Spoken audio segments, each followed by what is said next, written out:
This is Andy Purewal for ID Boxing. I'm joined by John Ryder here at the O2 Arena in London. John, it's a pleasure to catch up with you. How's things going? Mate, it's nice to see you back in London. We've done a bit of a world tour of late, Dallas, London. No, mate, it's good to see you.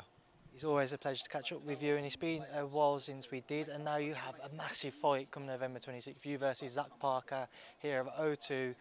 How excited are you for the challenge ahead and the potential to become the interim WBO title holder? Yeah, I'm buzzing. I mean, I know I'm on an away card, but I'm in my hometown, so couldn't have worked out any better. But I'm looking forward to it. It's a great opportunity. End the year on a high. We started well with the Jacobs win, so it's all about ending the year on a high and building for a big 2023. Talk us about the deal-making process for this fight, John. As you mentioned, you're the away fighter. You're known as a matchroom fighter, and you're coming around to a Queensborough show. Are you surprised the fight was made?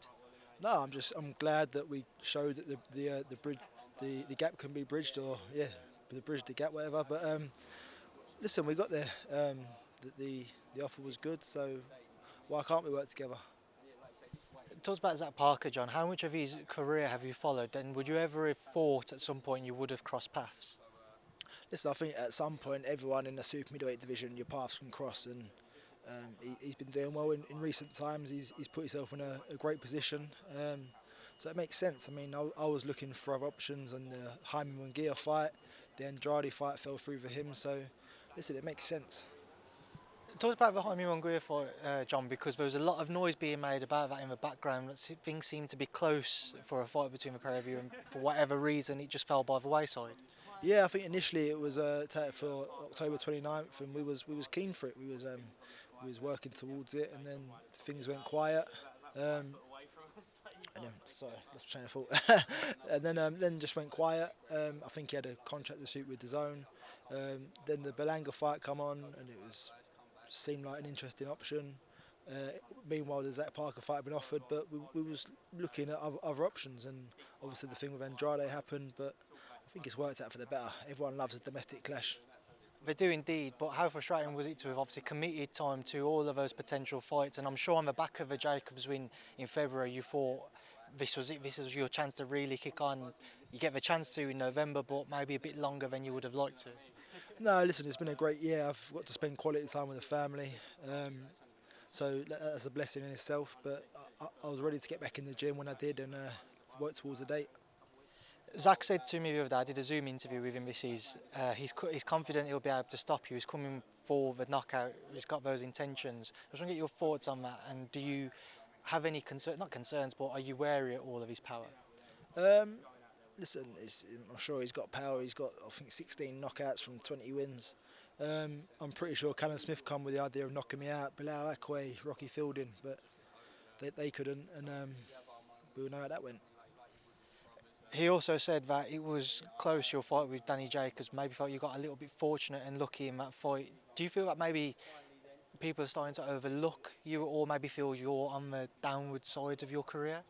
Well, listen, he had a close fight with Darryl Williams himself, didn't he? So, well, people in glass houses shouldn't throw stones. But, no, listen, Danny Jacobs was a massive learning curve, and a fight I wish I'd had 10 fights ago, but might not have been capable of winning then. But I got him at the right time, got the win, and that was most important.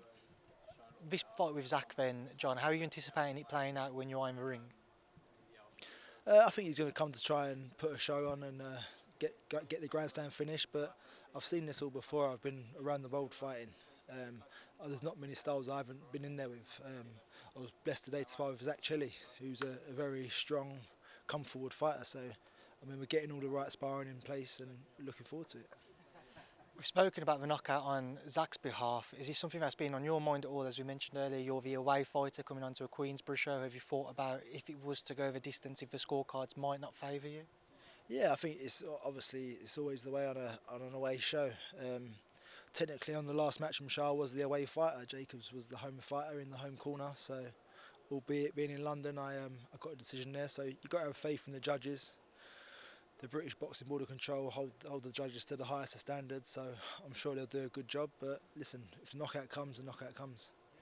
John, if you win, you claim that WBO interim title. Have you thought about what's next?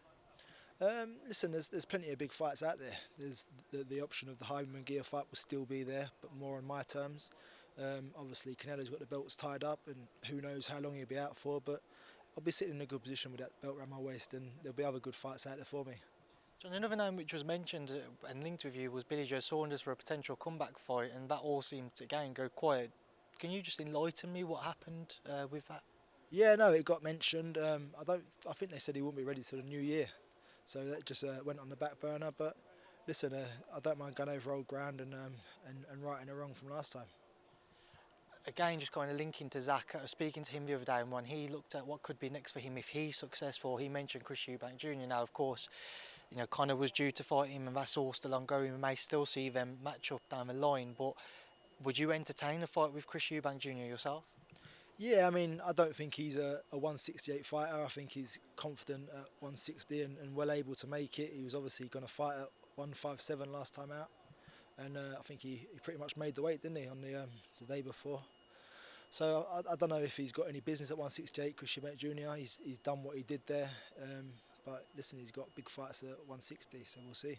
He did make the weight, as you say, but what did you make of that image of him, which he showed the next day, keeping to below 160?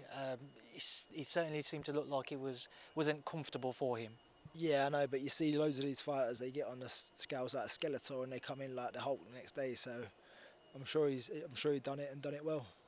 John, I'm sure I won't be the only person to ask you about this, but just as we haven't spoken since going back to a few weeks back, Conor's positive VADA test, just wanted to get your thoughts on it all, and what did you make of seeing it all unfold? Yeah, just a sad time for the gym. It was everyone was looking forward to this fight. The start of the week, Joe Saunders got stripped of his IBF world title, so that was dampened the week for us. And then obviously this happened. Everyone was looking forward to going to the show and seeing Conor put on a performance. But it's just, listen, I don't believe Conor's done anything like that, and I just hope that in time he can prove it and clear his name. We are waiting. I saw Eddie to come on to talk sport early, saying that Conor's going to make a statement or speak at least to the media in the coming days. Have you spoken to Conor at all? Do you have any ideas to what he's going to say? I saw him earlier. I don't get involved with it. I just ask how he is, how he's doing. Just more surprised that Eddie was on Talk Sport. Just want to, again, just kind of sticking with it. September 23rd, it came out that the teams knew about Conor's failed VADA test. He said that he knew, Eubank Jr.'s team knew, the board knew. Were you surprised that he reached fight week up until the Daily Mail article come out, that the fight then got postponed?